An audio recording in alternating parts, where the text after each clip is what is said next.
Oke guys, assalamualaikum warahmatullahi wabarakatuh. Oke, kembali lagi di channel Haye TV.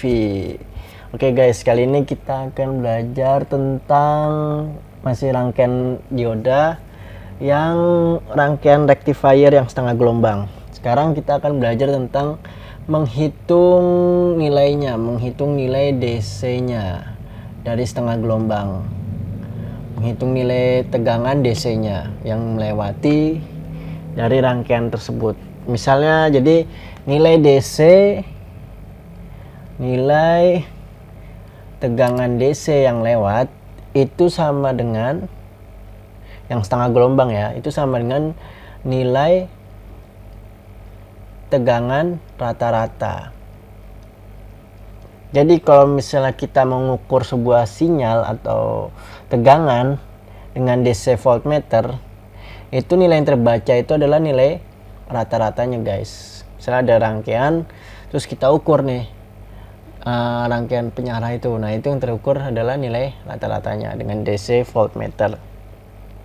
Nah untuk setengah gelombang, untuk half wave, nah itu rumusnya itu untuk mengukur tegangan DC-nya sama dengan tegangan puncak per pi. Nah, pi-nya di sini adalah 3,14. Nah, jadi kalau misalnya di sini per pi sama dengan berapa per pi itu? Sama dengan 0,318. Jadi tegangan DC-nya adalah berapa? 0,318 kali tegangan puncak atau peaknya. Nah seperti itu. Jadi kita ganti halaman dulu.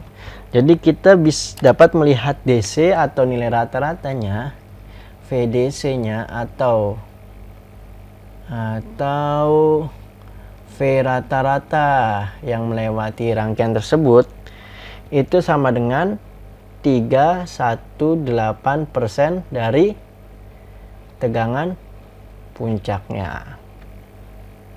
Nah, itu misalnya ada sebuah contoh ya. Contoh, misalnya ada voltase puncaknya, voltase peaknya dari rangkaian setengah gelombang adalah 100 volt. Nah, maka nilai DC-nya berapa? Nilai DC-nya berapa? Berarti nilai DC-nya adalah 31,8 volt karena 31,8 dari tegangan puncak. Nah, terus untuk mengukur frekuensi. Jadi kan kalau setiap gelombang, misalnya di sini gelombang yang bolak-baliknya. Nah, di sini F in-nya, di sini F out-nya.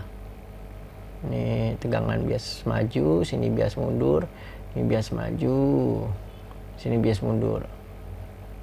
Nah, di sini F out-nya. Nah, untuk frekuensinya sendiri itu adalah F in, frekuensi input sama dengan frekuensi output. Nah, seperti itu guys.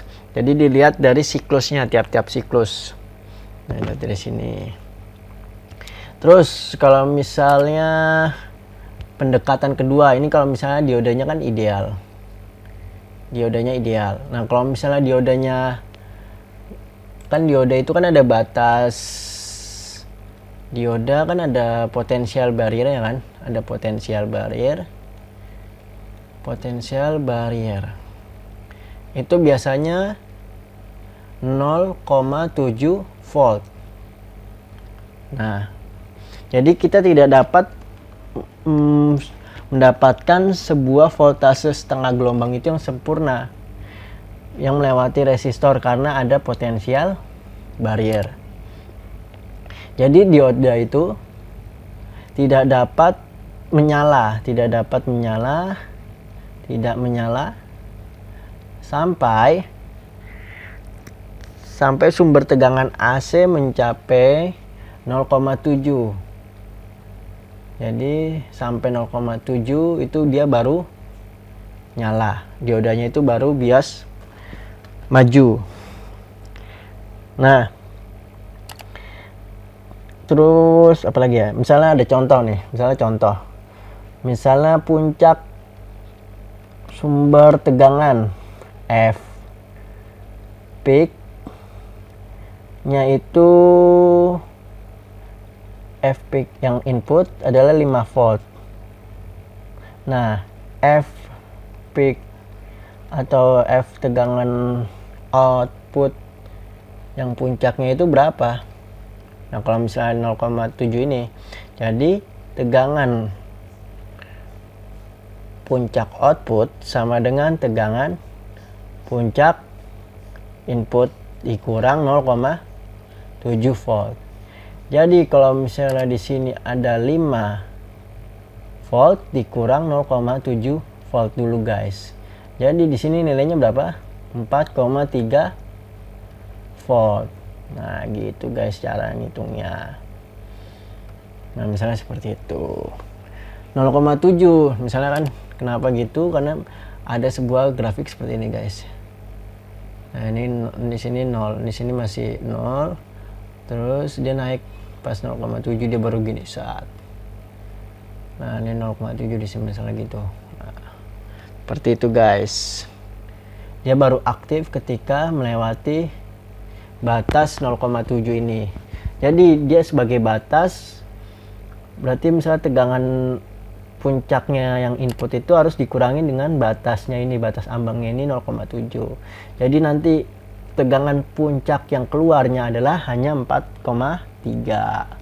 Gitu guys cara ngitungan yang ngitung nilai DC-nya. Tadi kan ini yang pendekatan kedua ya kan, misalnya ini pendekatan yang ada 0,7-nya. Kalau yang sebelumnya itu kan yang secara ideal itu ya begini langsung 31,8%. Gitu guys cara ini ngitung FDC. Ini FDC, sini tegangan puncaknya. Gitu guys. Nah, mungkin sekian dulu dari pelajaran kali ini. Nanti kita selanjutnya ke pelajaran tentang apa? Tegangan apa yang full wave-nya, yang full gelombang fullnya. Ini kan setengah gelombang, nanti yang gelombang fullnya lanjut lagi guys. Oke, sekian dulu. Mohon maaf ada salah-salah kata. Nanti kalau misalnya ada kesalahan bisa langsung aja di komen di kolom komentar. Oke, terus semangat belajar. Oke, wassalamualaikum warahmatullahi wabarakatuh.